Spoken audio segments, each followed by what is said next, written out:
Hello friends, welcome to my channel మైజైన్ వీడియోస్కి స్వాగతం. ఇవాళ మీకు బీన్స్ ఫ్రైడ్ రైస్ చూపిస్తున్నా. ఒక 150 గ్రామ్స్ బీన్స్ తీసుకోవాలి. చిన్న చిన్న కట్ చేసి పెట్టుకుని వేడి నీళ్ళల్లో వేసి కొంచెం ఉప్పు వేసి ఉడకబెట్టి పక్కకు పెట్టుకోవాలి. ఒక 3 పచ్చిమిర్చిలు, ఒక ఉల్లిపాయ, ఒక 2-3 రెబ్బల కరివేపాకు తీసి పెట్టుకోవాలన్నమాట. మనం పోపులో జీలకర్ర, మెంతులు, ఒక 2-3 ఎండుమిర్చిలు వేసి పోపులో వేయించుకోవాలి. వేయించుకున్న తర్వాత అందులో మనము పచ్చిమిర్చిలున్న మనం కట్ చేసి పెట్టుకున్న ఒక ఉల్లిపాయ వేసి వేయించాలి. ఉల్లిపాయలు కాస్త మగ్గాలన్నమాట. కొంచెం మగ్గిన తర్వాత మనం ఉడకబెట్టి పెట్టుకున్న బీన్స్ ముక్కలు వేయించాలి. అవి కొంచెం నూనెలో వేగిన తర్వాత స్మూత్గా అవుతాయి అన్నమాట. కొంచెం బ్రౌన్ కలర్ వచ్చినా పర్వాలేదు, లేకపోతే ఆల్రెడీ వేగిపోతాయి నూనెలో.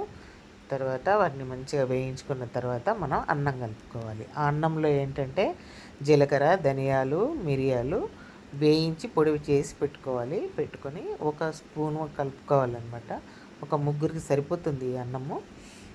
అయితే అందులో అన్నంలో కలుపుకొని ఆ అన్నం పోపులో వేసేయాలి. వేసిన తర్వాత కొంచెం ఒక 2-3 నిమిషాలు లైట్గా కలుపుతూ సిమ్ము పైన ఉంచాలి. మంచిగా వేడివేడిగా అన్నం సూపర్ టేస్ట్ వాసన వస్తూ ఉంటుంది. మనం ఫ్రైడ్ రైస్ చేస్తుంటే చూడండి, అన్నం అంతా వేగిపోయింది.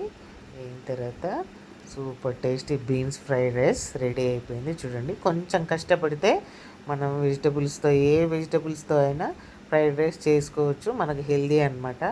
టేస్టీకి టేస్టీ, హెల్దీకి హెల్దీ ఉంటుంది. కొంచెం కష్టపడి చేసుకోండి ఇంట్లోనే, బయట తినకండి. ఏ ఆహారము బయట తినకండి, మనకు హెల్త్ పాడైపోతుంది. కనుక కొంచెం జాగ్రత్తతో ఇంట్లో చేసుకుంటే మనకు సంపూర్ణ ఆరోగ్యం అనమాట. చూడండి, మన ఫ్రైడ్ రైస్ సూపర్గా ఉంది. తినాలనిపిస్తుంది కదా చూస్తుంటే.